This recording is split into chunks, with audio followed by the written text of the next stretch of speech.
When you're young and you want a house and you see how much down payment could be, it might feel like you need to find buried treasure to afford it. But the right way to get a house in your 20s without having to dig for a massive down payment is to consider a starter home.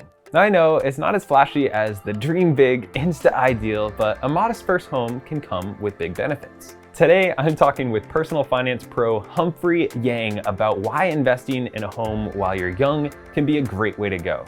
I'm Gabe here to show you the small shifts that you can make in your life that will lead to a huge impact in your financial future.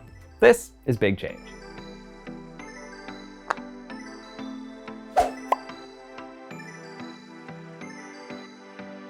Starter homes are anything from the typical fixer-upper to condos.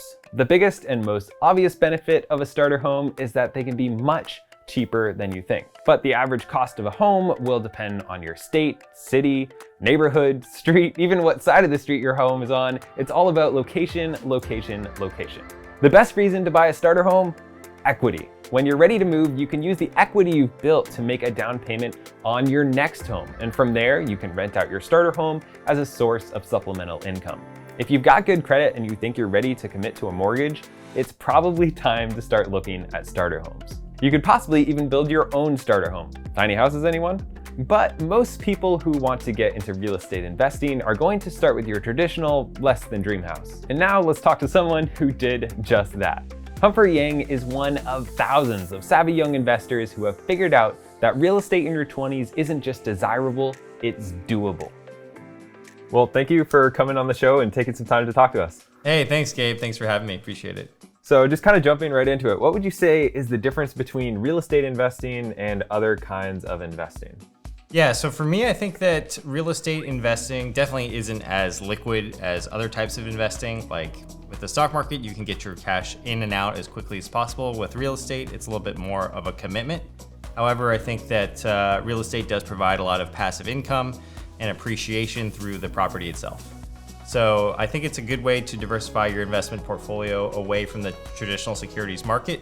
And I also feel like real estate's a little bit more personal. You have a little bit more personal taste and personal choices when it comes to how you'd like to invest. Yeah, I definitely agree with that. I think there's something about having like a tangible property that you can kind of have a little bit of control over as opposed to a little slice of something that you can't really control. Exactly, yes. So where have you been kind of learning about some of these real estate investing strategies that you talk about? I listen to the Bigger Pockets podcast, and that podcast just has a wider range of topics. Yeah, absolutely. They have a ton of great stuff over there. I've listened to like over 100 of their podcasts and read most of the books from them. So yeah, there's a ton of great information out there. It's just reading and listening. When people are looking for maybe a starter home, do you think it's better to look more towards the city or the suburbs? Oh, that's a good question. I live in the Bay Area, so it's really tough to look in the city right now, especially for a starter home.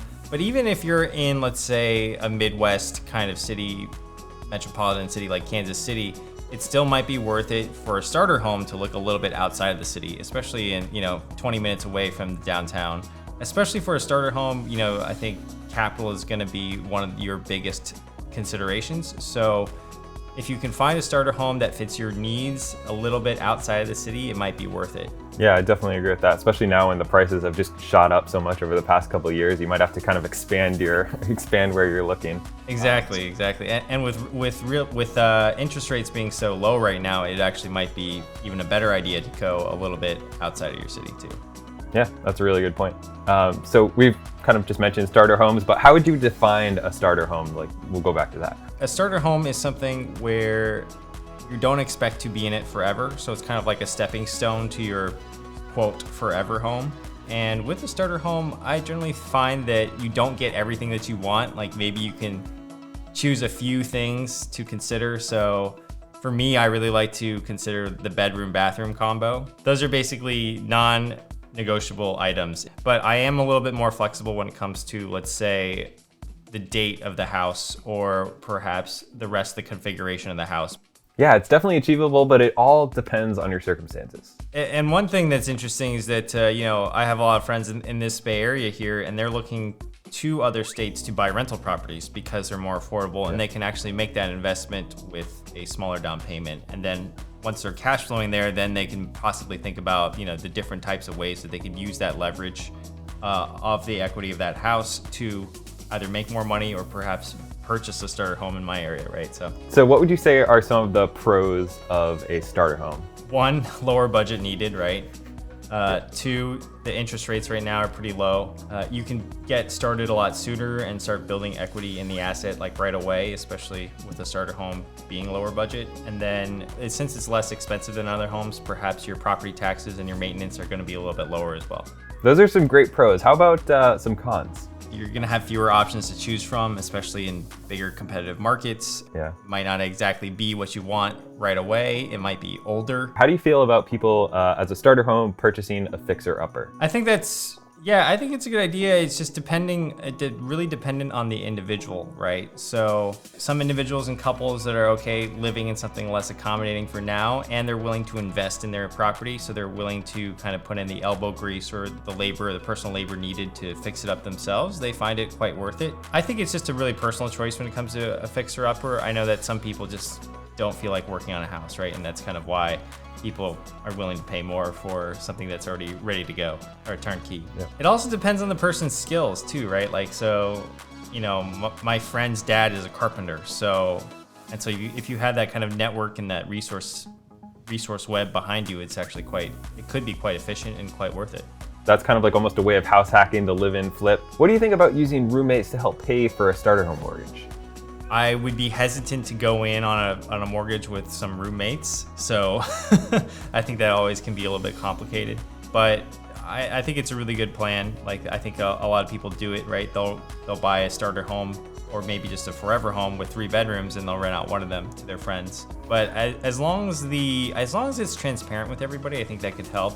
Yeah, I think being very honest and upfront and having contracts and stuff is very important. Right. Absolutely. All right, so kind of changing a little bit here, what are your long-term goals for real estate? So I personally view real estate as a diversifier of my entire portfolio. It's good to have, I think, some rental and income properties that will be in there in the future for passive income. And my long-term goal is just to own enough real estate so that all my real estate is passively earning me enough money to the point where hopefully I don't even have to work anymore.